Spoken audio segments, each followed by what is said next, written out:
بسم اللہ الرحمن الرحیم۔ السلام علیکم ورحمۃ اللہ وبرکاتہ۔ سب سے پہلے تو ان دوستوں سے گزارش ہے جنہوں نے ابھی تک چینل کو سبسکرائب نہیں کیا، پلیز چینل کو سبسکرائب کریں and press the bell icon for the notification. آج کا جو ہمارا ٹاپک ہے وہ ہے اسلام میں خوشی اور غمی کے آداب۔ ہماری زندگی غم و خوشی سے عبارت ہے۔ دنیا میں دکھ اور رنج بھی ہے، ہمیں خوشیاں منانے کے مواقع ملتے رہتے ہیں۔ دنیا میں مٹھاس بھی ہے اور تلخی بھی، خوشگواری بھی ہے اور ناخوشگواری بھی، لیکن ہر مومن کا یقین ہے کہ یہ سب کچھ اللہ ہی کی طرف سے اور اسی کے حکم اور فیصلہ سے ہوتا ہے۔ اس لیے اللہ تعالیٰ پر ایمان رکھنے والے بندوں کا یہ حال ہونا چاہیے کہ جب کوئی دکھ اور مصیبت پیش آئے تو مایوسی کا شکار ہونے یا غلط طریقے سے اظہار غم کرنے کی بجائے صبر سے کام لے۔ اس یقین کو دل میں تازہ رکھیں کہ یہ سب اللہ تعالیٰ کی طرف سے ہے اور وہی دکھوں سے نجات دینے والا ہے۔ نفس انسان کے اندر ایک ایسی قوت کا نام ہے جس سے انسان اپنے لیے خیر یا شر چاہتا ہے۔ کبھی انسان اس کو ذات سے تعبیر کر لیتا ہے، کبھی اپنے دل سے تعبیر کر لیتا ہے۔ جیسے یہ جملہ سننے کو ملتا ہے کہ میرا دل چاہتا ہے کہ میں کام کروں اور میرا دل یہ نہیں چاہتا۔ دراصل یہ انسان کا نفس ہے جس سے انسان کسی چیز کی خواہش کرتا ہے، چاہے وہ خواہش اچھی ہو یا بری۔ جس طرح بندوں میں سے مختلف افراد کے حقوق مختلف ہوتے ہیں، اسی طرح نفس کی حالت کے اعتبار سے اس کے حقوق مختلف ہوتے ہیں۔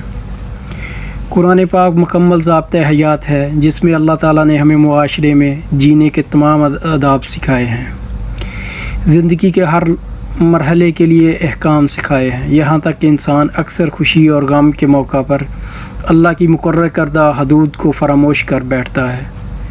خوشی کے مرحلے میں سب کچھ کر بیٹھتا ہے اور کہتا ہے خوشی کا موقع ہے، اب سب جائز ہے۔ غم کا وقت آ جائے تو نامعلوم کیا کچھ کرتا ہے اور کہتا ہے بس جی غم کا موقع ہے، کیا کریں۔ حالانکہ اللہ نے غم اور خوشی کے موقع پر حدود مقرر فرمائی ہیں، حتیٰ کہ نماز، روزہ اور دیگر عبادات کی حدود بھی بتائی ہیں تاکہ انسان وہاں بھی حد سے آگے نہ بڑھے۔ خوشی منانا ہر انسان کا حق ہے، یہ انسان کی شخصیت کا خاصہ بھی ہے، لیکن دین فطرت نے اس کی کچھ حدود و قیود طے کی ہیں۔ آج کل ہوائی فائرنگ عام بات ہے، ہمارے کئی علاقوں کی یہ پہچان بن چکی ہے۔ ان علاقوں میں ہوائی فائرنگ کے بغیر خوشی کا تصور بھی خام ہے۔ شادی بیاہ کے موقعوں پر اسلحہ کی نمائش پر بھی کوئی روک ٹوک نہیں ہے۔ اسی موقع پر کئی جانیں ضائع ہو جاتی ہیں، کئی مرتبہ ان اندھی گولیوں سے مرنے والوں کے قاتلوں کا بھی پتہ نہیں چلتا۔ یہ خون ناحق تفتیشی اداروں پر بھی بوجھ بن جاتا ہے۔ اسلام میں کسی کو تکلیف دینے والے طریقے سے خوشی منانے کی اجازت نہیں ہے، اور جس میں جان جانے کا اندیشہ ہو اس کی تو شدید ممانعت ہے۔ اللہ تعالیٰ اس سے منع فرماتے ہیں۔ ایک انسان کے قتل کی پوری انسانیت کے قتل سے تعبیر کیا گیا ہے۔ آپ صلی اللہ علیہ وآلہ وسلم کی تعلیم ہے کہ جو شخص ہم پر ہتھیار اٹھائے وہ ہم میں سے نہیں۔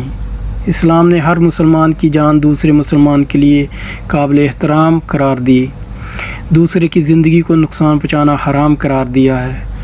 فرمایا ہر مسلمان کا دوسرے مسلمان پر حرام ہے اس کا خون، اس کا مال اور اس کی عزت۔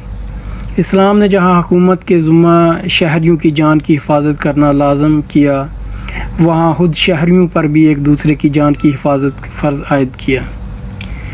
جان کے تحفظ کو یقینی بنانے کے لیے ایک اہم بات یہ بھی ہے کہ اسلام نے زندگی کے تحفظ کے لیے جو قوانین مقرر فرمائے اور خود حکومت جان کے تحفظ کے لیے جو اصول و ضوابط مقرر کرتی ہے، ان پر بلا امتیاز عمل کیا جائے۔ خصوصاً اسلامی حدود اور سزاؤں میں سفارش کا خاتمہ کر دیا جائے اور سختی سے مقرر سزاؤں پر عمل درآمد ہو تو پھر ہی آپ معاشرے میں آگے بڑھ سکتے ہیں۔ یہاں میں شادی بیاہ کا دوبارہ ذکر کرنا چاہوں گا۔ اولاد کی خوشی سے بڑھ کر انسان کے لیے کوئی خوشی نہیں ہوتی، لیکن اس کو مانتے وقت بھی حد میں رہنا چاہیے۔ اگر یہ بات مان لیں اور اس پر عمل بھی کریں تو ہمارے قرضے اور مصائب آدھے سے بھی کم رہ جائیں۔ مجھے یقین ہے ہم اپنی مالی مشکلات میں کمی کرنے میں بھی کامیاب ہو جائیں گے۔ اسلامی آداب زندگی کی طے شدہ اصولوں سے بڑھ کر منائی جانے والی خوشی ہمیں ناقابل حل مسائل میں جکڑ دیتی ہے۔ چند روز پرانی بات، میں نے کراچی میں 3 ماہ کے شادی شدہ جوڑے کی خودکشی کی خبر سنی۔ اصل واقعہ کیا ہے ابھی سامنے نہیں آیا، لیکن کہا جاتا ہے کہ جوڑے نے شادی کے لیے 3 لاکھ روپے کا قرض لیا، جو ادا نہ کرنے پر تنگ آ کر خودکشی کرنا پڑی۔ اسلام ایسی تقریبات کی اجازت نہیں دیتا۔ یہ لوگ اگر اپنی حیثیت کے مطابق خوشی مناتے تو آج ہمارے درمیان میں ہوتے۔ دین فطرت نے بے جا اسراف سے منع فرمایا ہے۔ خوشی سادگی اور احترام کے ساتھ منانے کا حکم دیا گیا ہے۔ دین ہرگز پسند نہیں کرتا کہ کوئی خوشی مناتے وقت اپنی بساط سے بڑھ کر اخراجات کرے۔ مسرت کے اظہار میں انسان یہ نہ بھول جائے کہ حد سے زیادہ اسراف خوشی کی بجائے تکبر میں بدل جاتا ہے۔ خوشی کو خوشی ہی رہنے دیجیے۔ یہ حقیقت ہے کہ شادی کم خرچ اور سستی ہو تو برائی بھی ختم ہو سکتی ہے۔ شادی زیادہ خرچ والی اور مہنگی بنانے والی برائی بھی پھیل رہی ہے۔ مزاج شریعت یہ ہے کہ شادی کو آسان، مختصر اور سادہ کرو۔ زندگی میں دین کو مقدم کرو اور دنیا کو مؤخر، تو زندگی دین بن جائے گی، اور اگر دنیا کو مقدم کیا اور دین کو مؤخر کیا تو زندگی دنیا بن جائے گی۔ خوشی پیسے سے نہیں بلکہ دل سے حاصل کرنے کی کوشش کیجیے۔ دکھاوے سے گریز کیجیے، اسی میں زندگی ہے۔ دکھاوے سے منع فرمایا گیا ہے۔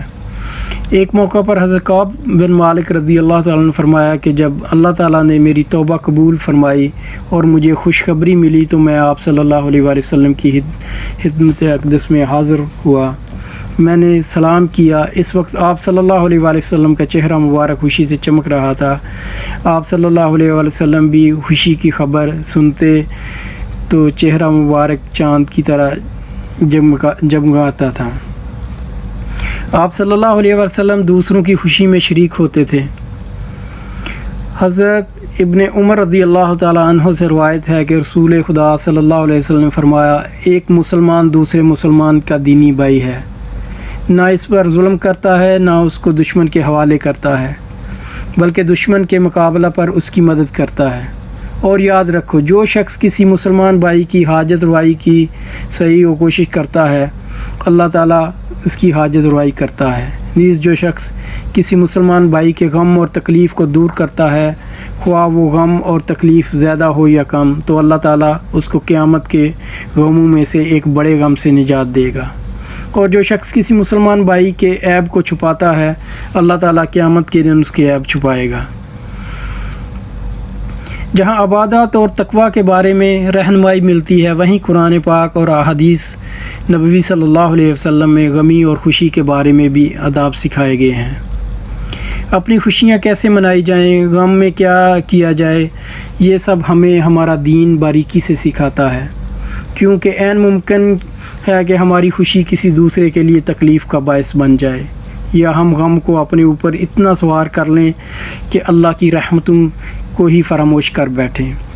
اسلام نے اس بارے میں آداب سکھائے ہیں۔ یہ آداب دوسروں کو بھی ہمارے دلوں کے قریب کر سکتے ہیں، اور ان میں دوسروں کے غم میں شریک ہونے کا سبق بھی ہے۔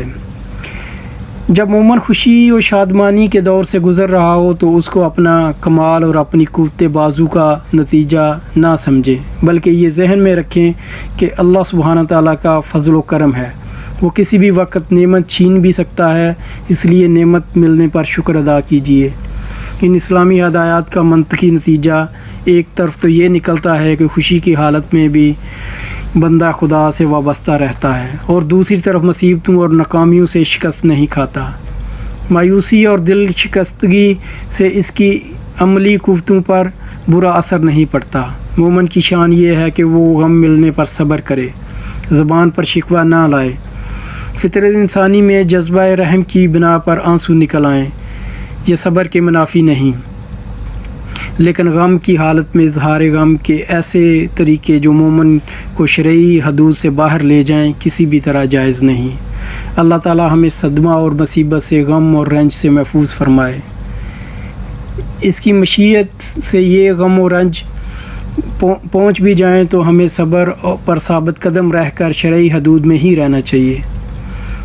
حضرت صہیب رضی اللہ تعالیٰ عنہ سے روایت ہے کہ رسول اللہ صلی اللہ علیہ وسلم فرمایا، مومن کا معاملہ بھی عجیب ہے، ہر معاملہ اور ہر حال میں اس کے لیے خیر ہی خیر ہے۔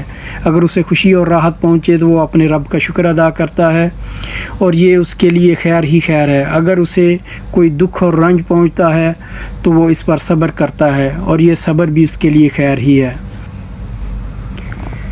حضرت ابو امامہ رضی اللہ تعالیٰ عنہ سے روایت ہے کہ رسول اللہ صلی اللہ علیہ وسلم نے فرمایا کہ اے ابن آدم، اگر تم نے ابتدا ہی سے غم برداشت کیا، میری رضا اور مجھ سے ثواب کی نیت کی، تو میں راضی نہیں ہوں گا کہ جنت سے کم کوئی ثواب دیا جائے۔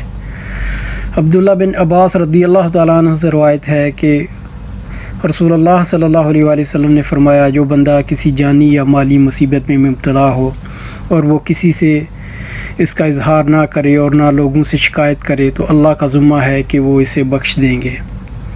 حضرت انس رضی اللہ تعالیٰ عنہ سے روایت ہے کہ رسول اللہ صلی اللہ علیہ وسلم کے صاحبزادے حضرت ابراہیم نزا کے وقت آپ صلی اللہ علیہ وسلم کی گود میں تھے۔ رسول اللہ صلی اللہ علیہ وسلم کی آنکھوں سے آنسو جاری ہو گئے۔ عبد الرحمن بن عوف رضی اللہ تعالیٰ عنہ نے عرض کیا، یا رسول اللہ صلی اللہ علیہ وسلم، کیا آپ بھی روتے ہیں؟ آپ صلی اللہ علیہ وسلم نے فرمایا، اے ابن عوف، یہ رحمت کے آنسو ہیں۔ اس کے بعد پھر آنسو جاری ہو گئے۔ پھر رسول اللہ صلی اللہ علیہ وسلم نے فرمایا، آنکھیں آنسو بہاتی ہیں، دل غمگین ہے اور ہم زبان سے کوئی بات نہیں کہتے مگر جس سے ہمارا رب راضی ہو۔ عبداللہ بن مسعود رضی اللہ تعالیٰ عنہ سے روایت ہے کہ رسول اللہ صلی اللہ علیہ وسلم نے فرمایا، وہ شخص ہم میں سے نہیں جو رخساروں کو پیٹے، گریبان پھاڑے اور زمانہ جاہلیت کی طرح پکار کر روئے۔ جس شخص کی یہ خوشی ہو اور وہ یہ چاہے کہ اسے اللہ اور اس کے رسول صلی اللہ علیہ وسلم سے حقیقی محبت ہو اور اللہ اور اس کے رسول بھی اس سے محبت کریں، تو اسے چاہیے کہ وہ بات کرے تو ہمیشہ سچ بولے اور جب کوئی امانت اس کے سپرد کی جائے تو اسے ادا کر دے، اور جس شخص کے ہمسائے میں رہے اس کے ساتھ بہتر سلوک کرے۔ خوشی کے لیے ضروری ہے کہ انسان اللہ کی نعمتوں کا شکر ادا کرے، اس کی نعمتوں پر راضی ہو۔ قرآن مجید میں نفس کی ایک حالت نفس مطمئنہ، دوسری حالت نفس امارہ اور تیسری حالت نفس لوامہ بیان کی گئی ہے۔ اگر نفس خیر کی طرف مائل ہو، اللہ تعالیٰ کی عبادت اور فرمانبرداری میں انسان کو خوشی حاصل ہو، دین اسلام کے احکامات پر عمل کر کے سکون و اطمینان محسوس ہو، تو یہ نفس مطمئنہ ہے۔